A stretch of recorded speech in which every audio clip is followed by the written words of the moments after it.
Bueno, voy a explicar brevemente en qué consiste el coeficiente de reducción en axonométrico, aunque está muy claro en los apuntes que os he mandado. No obstante, bueno, pues ahí viene la explicación. Ya sabéis que en el axonométrico tenemos tres planos, el X o Z, Y o Z, X o Y, ¿de acuerdo? Y esos tres planos, como podéis comprobar, están en perspectiva, ¿no? No están en verdadera magnitud, no están paralelos al plano del cuadro, que sería el papel plano del dibujo. Entonces, para conocer exactamente cualquier magnitud en, en el eje Z, en el X o el Y, habría que abatir esos planos o por lo menos parte de ellos. Lo que hacemos siempre es imaginarnos que un plano paralelo al plano del dibujo, plano del cuadro, pum, corta al tríedro trirectángulo. Al cortarlo, pues produce una sección que es un triángulo, ¿de acuerdo? Que dependiendo del ángulo que tengan los ejes respecto del plano del dibujo, pues será un ángulo equilátero, por ejemplo, isométrico o cualquier otro. Yo voy a explicar el procedimiento general. Esta sería la sección, ¿de acuerdo? Entonces lo que hacemos es abatir este trocito de aquí, ¿de acuerdo? Este trocito de aquí, este triangulito lo abatimos considerando la charnela, ¿de acuerdo? El lado de la sección, ¿de acuerdo? Lo que haríamos sería, aquí lo voy a ver más claro, este triángulo, abatirlo considerando la charnela, el lado del triángulo, ¿de acuerdo?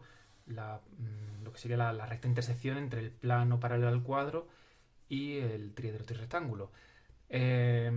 Os he hecho aquí un pequeño modelo tridimensional, aquí lo veis. ¿Veis? Esto sería el triedro trirectángulo, el plano X o Z, el plano X o Y o Z. Tres planos, ¿veis? Dependiendo del ángulo que tome el triedro rectángulo respecto del plano del cuadro, pues los ejes tendrán un ángulo u otro en el dibujo, en la representación. Bien, la idea, básicamente, ¿veis? Por supuesto, en O, en el centro de los tres ejes, donde concurren los ejes, los planos forman un ángulo de 90 grados, aunque no se percibe como tal en el dibujo, porque como veis, ninguno de los planos es paralelo al plano del cuadro. Entonces la idea es considerar ese lado del triángulo de trazas, ¿de acuerdo? Considerarlo una charnela y hacer un abatimiento. Básicamente, voy a despegar aquí el modelo, haríamos esto. ¡Pum! Y lo batiríamos hasta que el triángulo este quedara paralelo, ¿veis? Paralelo al plano del cuadro. ¿De acuerdo? Entonces la idea es, tenemos esto, hacemos un abatimiento, ¡pum! Como ya sabéis hacerlo perfectamente, igual que en diédrico, exactamente igual. El punto O, ¿de acuerdo? Trazaríamos una perpendicular por el punto O a la charnela y para hallar, fijaros que para hallar la posición de este punto usaríamos el arco capaz. ¿Por qué? Porque sabemos que este ángulo tiene 90 grados, aunque no se perciba como tal. Se percibe con otro ángulo, pero tiene 90 grados. Por lo tanto, la posición del punto O abatido estará en el arco capaz del segmento, que es el lado del triángulo de trazas, ¿de acuerdo? Para el ángulo de 90 grados. ¿De acuerdo? Aquí lo veis otra vez en el dibujo, ¿veis? Esta es la charnela, este es el punto O, este es el punto O1, el punto abatido. Entonces dibujaríamos una perpendicular, así, bueno, cutramente, perpendicular a la charnela por el punto O, ¿de acuerdo?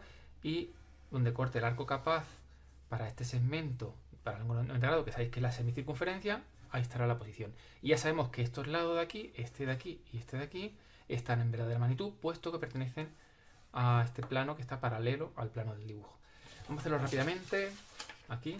Bueno, como sabéis, para dibujar el triángulo de traza, lo que hacíamos era trazar por la prolongación de los ejes una perpendicular, ¿de acuerdo? Tan sencillo como esto. He hecho un eje de axonométrico trimétrico, es decir, no tenía en cuenta para nada los ángulos, no sé qué ángulo tendrán. Voy a cambiar la luz de sitio, ahora se ve mejor. ¿Veis? Perpendicular por el punto donde he cortado. Ahí. Y finalmente uno de esos dos puntos, pero para que veáis que es perpendicular lo dibujamos correctamente. Y perpendicular. ¿Vale? Este sería el triángulo de trazas para este sistema. Para lo que hacemos es abatir, insisto, esta porción usando como charnela el lado correspondiente del triángulo de trazas. Entonces, trazamos la prolongación del eje y hacemos el arco capaz para ese segmento y el ángulo de 90 grados, que sabéis que es la semicircunferencia. Hacemos la mediatriz de este segmento.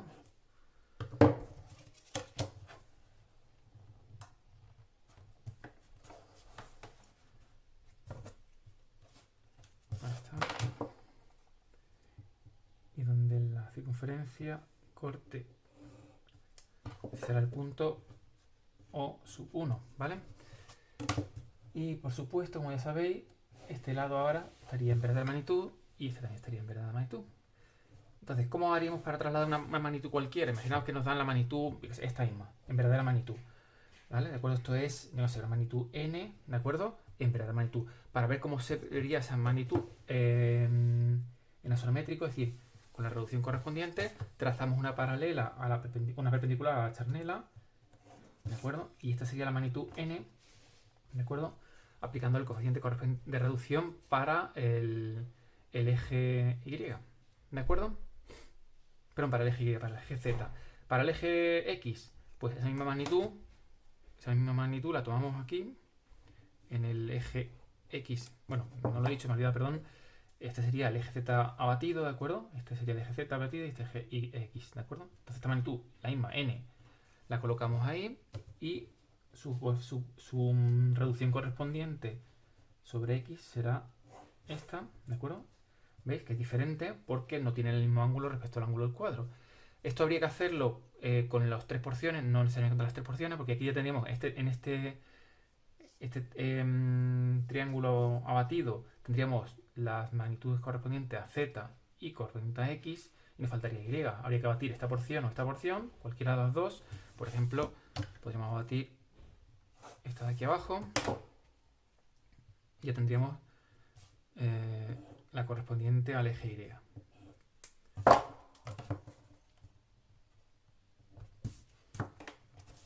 Me estoy haciendo el arco capaz para el segmento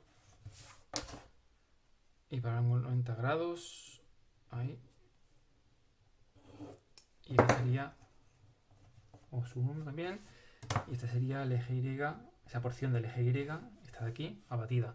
Con lo cual, igual, trazamos la magnitud, tomamos la magnitud n, que hemos tomado cualquiera, arbitraria, a partir del origen, n, ¿de acuerdo? Y para hallar su reducción sobre el eje y, pues una perpendicular a la charnela, y aquí estaría la magnitud n, ¿de acuerdo? Fijaros, son diferentes porque es un sistema trimétrico, por lo tanto habría que hacer los tres coeficientes de reducción. Bueno, pues aquí está explicado.